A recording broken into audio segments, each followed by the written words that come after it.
Before he joined the armed detective agency, Osamu Dazai was the youngest ever executive with the Port Mafia, the most notorious underground crime syndicate in all of Yokohama. 3 of its members, Dazai, Odasaku, and Ango, formed a camaraderie despite their vast disparities in rank. When Ango suddenly goes missing, Odasaku, a low mafia grunt, receives direct orders from their boss to find him, only for Ango's trail to lead Odasaku to a mysterious, foreign criminal organization called Mimic. At last, the reason why Dazai parted ways with the Port Mafia is revealed. That's what the book of this video is about. Bungo Stray Dogs, Osamu Dazai and the Dark Era. A story written by Kafka Asagiri with illustrations by Sango Harukawa. The book begins with a quote by the author Sakunosuke Oda from Literature of Possibility.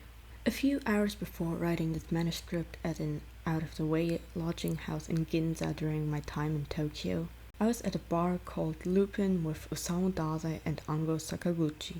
Or I guess I should say Osamu Dazai was drinking beer, Ango Sakaguchi was drinking whiskey, and I was drinking coffee because I was going to be holed up all night writing this manuscript. The conversation just so happened to shift to a certain fashionable novelist who uses his works as a tool to seduce women. Ango Sakaguchi claimed that this novelist was an idiot, while Osamu Dazai said we probably couldn't use our writing to seduce women even if we wanted to. He said women are grossed out by novels like ours, and even if we tried to seduce them, we'd fail miserably. Or in his words, we'd fuzz it up. Sakunosuke Oda goes to a bar where he meets Dazai. They talk a lot and Ango appears. Dazai then wants to take a picture of them 3 because he feels like if they don't take it now, there won't be anything to prove that they spent their time together. Okai Mori, the boss of the Port Mafia, wants to see Oda. Ango went missing and Oda is supposed to find him. Oda receives a silver oracle which grants him authority equal of that of the boss. Mori asks Oda why he never killed with the pistol he has, which Oda doesn't answer. At the port, 3 bodies were washed up on the coast. The bodies of mafiosi. Dazai arrived there. It seems that things from the armory were stolen and the attackers had pistols known as Graugeist. The enemy's organization, Mimic. Oda is looking for Ango and found the hotel where Ango lives. In his room, Oda found a ceiling air vent with a box inside which he took. Oda saw a vision of himself getting shot and saved himself from that. He follows the sniper and calls Dazai for help. Oda is in an alleyway with the sniper and the spotter. Dazai appears, there's an explosion by a flash of light, and Dazai's man shot the sniper and the spotter. Dazai opens the box, and it contains a Graugeist. One of the attackers is still alive and points a gun at Dazai. Oda shot the attacker. Ango is a spy. Oda is at a diner, eating curry and visiting some kids. Dazai tells Oda that Mimic is an European criminal organization and he set a trap that some from Mimic got into. Oda is at a small accounting firm by the coast where Ango used to work in the early days.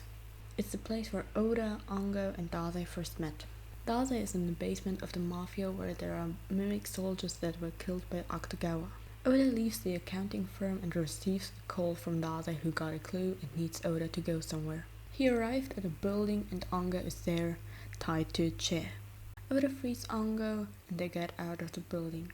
A ball appears which Oda picked up. He got a vision and the ball turns out to be covered in blue liquid. Special forces appeared, Ango left with them, and Oda lost consciousness. Oda at 14 years. He was reading a book at a cafe. He met a man who asked him about that book and where the last volume is, which Oda didn't own. The man told Oda that he should write it himself. A few days later, Oda found the last volume in that cafe. Oda wakes up in a hospital room, his hands wrapped in bandages. Dazai comes into the room. Akutagawa and other mafia men are fighting Mimic and Oda goes to help them. Mimic's leader appears, Andre Jeed. Akutagawa fights him, Oda saves Akutagawa. It's Oda against Jeed. They both have the same ability. Jeed wants to be killed by Oda, but Oda doesn't want to kill because he wants to be a novelist. Jeed leaves and Mimic stopped attacking. Dazai and Oda go to the bar to meet Ango. Oda wants to visit the kids, but they got kidnapped and blown up. There's a meeting between Mori, Ango, and Chief Taneda. They have a discussion, and Taneda gives Mori a black envelope. Oda finds a map from Mimic with an X on a property with the words Ghost Graveyard. Dazai knows what Oda wants to do and wants to stop him. While Oda walks to his destination, he bumps into someone, Edogawa Ranpo, and Ranpo tells Oda that he will die. Oda arrived at his destination and kills people. Dazai goes to Mori to ask for people to rescue Oda. He sees the black envelope and understands. He wants to go to Oda, but gets stopped by armed men. Dazai understands that Mori planned everything. The black envelope is a skilled business permit. Oda and Jeet are fighting and talking. Oda tells him that the last volume of the book was amazing, but the last few pages were missing which Oda wanted to write. The name of the man he met was Sodeki Natsume. It's the same name as the author of the books. Jeet was a hero, a soldier who protected his country, but his actions were deemed a war crime and allied soldiers were supposed to kill him. Oda and Jeet shot each other's chest. Dazai comes into the building.